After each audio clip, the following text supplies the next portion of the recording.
I think it is shameful and shocking, not just where Hashimpura is concerned. It's a comment on several things. It's a comment on the shameful failure of our criminal justice system and the delay as well as the injustice at the end of that 28-year delay is a comment on the state of our political system as well.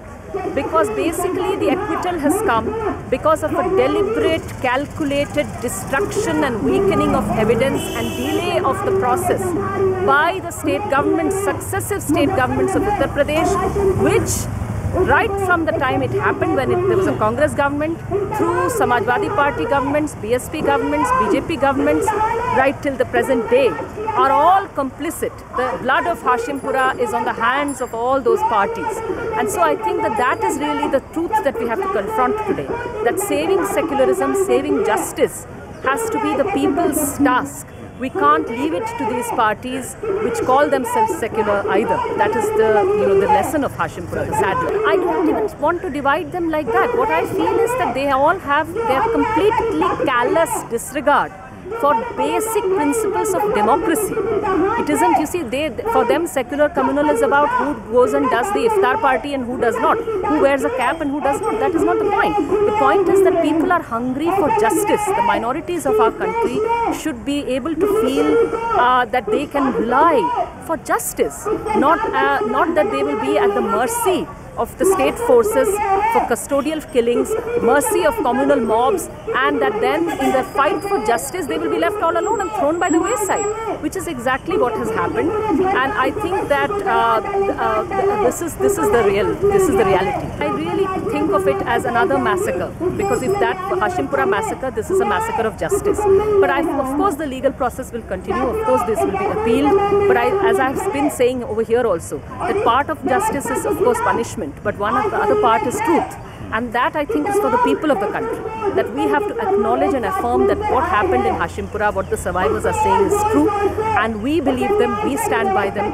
We are Hashimpura is something everyone all over the country should make it their job to say. That is the thing. ये बहुत unfortunate, बड़ा दुर्भाग्यपूर्ण और जिसकी उम्मीद नहीं थी इस तरह का फैसला है, और हमें तो पूरी उम्मीद थी कि इसमें इतने सालों से जो न्याय की लड़ाई लोग लड़ रहे हैं उसमें उनको न्याय मिलेगा। लेकिन बड़ा ताज्जुब हुआ ये फैसले को सुनकर कि सभी लोग बरी कर दिए गए, जबकि ये एक ऐसा वाक़या है जो खुलेआम लोगों के सामने हुआ और सबको इसका पता है किन लोगों ने किया, और उसके बावजूद भी सिर्फ टेक्निकल उस पर कि उनको आइडेंटिफाई नहीं हो सके, इस वजह से उनको छोड़ दिया गया।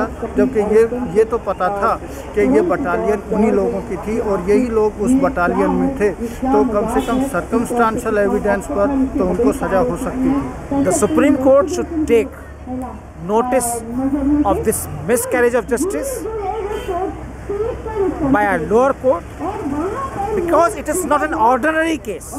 The verdict is not only the re-murder of the victims, it is murder of the justice, it is murder of the law,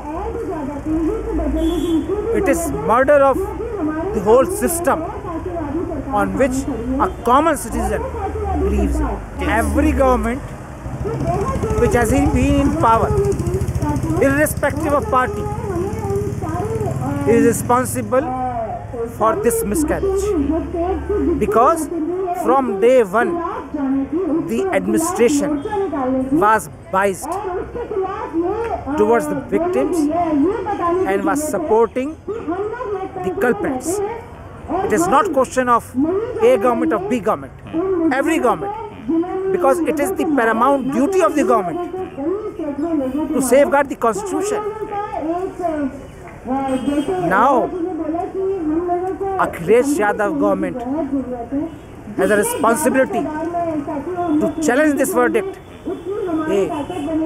B. Why Akhilesh government is silent on the compensation to the victims? if Akhilesh government has any conscience, they should announce a compensation on lines of 1984 right victims, to the victims of Maliana and Hashimpura.